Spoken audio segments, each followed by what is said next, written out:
tu as cliqué sur cette vidéo, c'est parce que tu te poses sûrement des questions sur la franc-maçonnerie, n'est-ce pas? Souvent, on pense que la franc-maçonnerie est associée aux Illuminati, qui gouvernent le monde en planifiant des stratagèmes perfides à intérêt personnel, et ça, qui peut en être blâmable. Cette pensée s'est immiscée dans l'imaginaire collectif, et ça découle de beaucoup de sources à caractère haineux et complotiste. Mais alors, qu'est-ce que la franc-maçonnerie? D'où ça vient et à quoi ça sert? Dans cette vidéo, je vous présente en 5 minutes la franc-maçonnerie telle qu'elle est vraiment.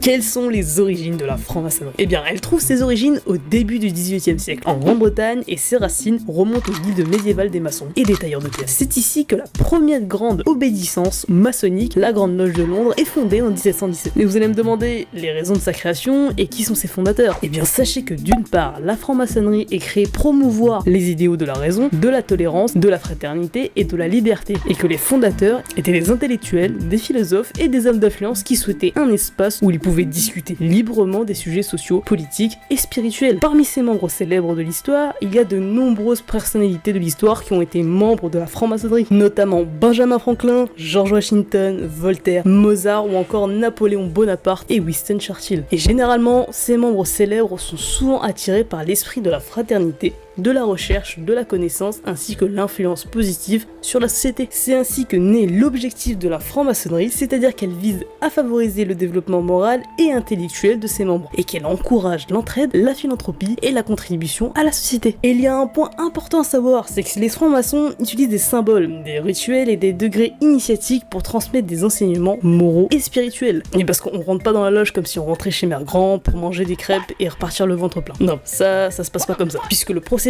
d'adhésion, pour devenir franc-maçon, il faut être un homme libre, d'âge adulte et de bonnes mœurs. Ensuite, il faut une demande formelle suivie d'une période de parrainage et d'enquête. Et enfin, les candidats doivent exprimer leurs intérêts pour l'initiation et être acceptés par les membres d'une loge maçonnique, une forme d'entretien d'embauche, et ça ne rigole pas. En France, la franc-maçonnerie est organisée en obédiences, telles que le Grand Orient de France, la Grande Loge de France ou encore la Grande Loge nationale française. Et ces obédiences supervisent de nombreuses loges maçonniques à travers le pays, qui se réunissent régulièrement pour des rituels, des conférences et des discussions. La question qui revient toujours sur le tapis, c'est quelle religion suit la franc-maçonnerie? Alors déjà, sachez que c'est une organisation non religieuse, mais elle encourage ses membres à avoir une croyance en un pouvoir supérieur, souvent appelé le grand architecte de l'univers. Elle encourage notamment la recherche de la vérité, la tolérance envers les différentes croyances religieuses et l'exploration personnelle de la spiritualité. Et bien, souvent dans notre esprit collectif, quand on pense à la franc-maçonnerie, on l'associe souvent au satanisme. Et pourquoi ça? Pourquoi associe-t-on la franc-maçonnerie au satanisme? Il est important de noter que l'association de la franc-maçonnerie avec le satanisme est une idée largement répandue, mais qui repose principalement sur des théories du complot et des spéculations non fondées. En réalité, la franc-maçonnerie n'a aucun lien officiel avec le satanisme. Alors voici quelques points pour clarifier cette association. Donc déjà, il y a l'origine des théories du complot. Les théories du complot associant la franc-maçonnerie au satanisme ont émergé au 19e siècle, principalement en Europe avec la publication de certaines œuvres et de pamphlets anti-maçonniques.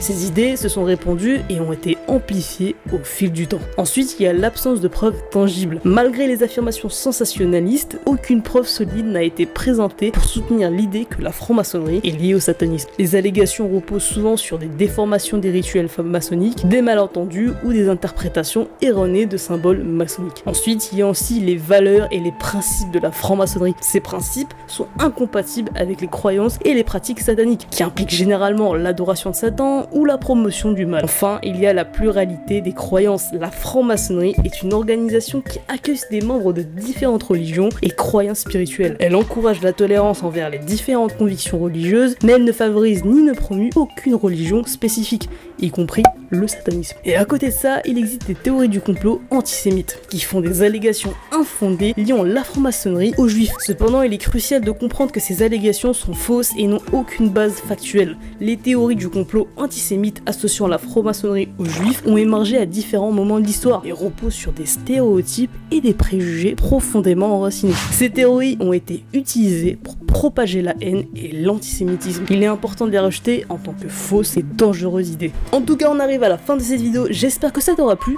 N'hésite pas à lâcher un petit like, à t'abonner et à lâcher un petit commentaire pour me dire ce que t'en penses. Et on se retrouve à la prochaine pour de nouvelles vidéos.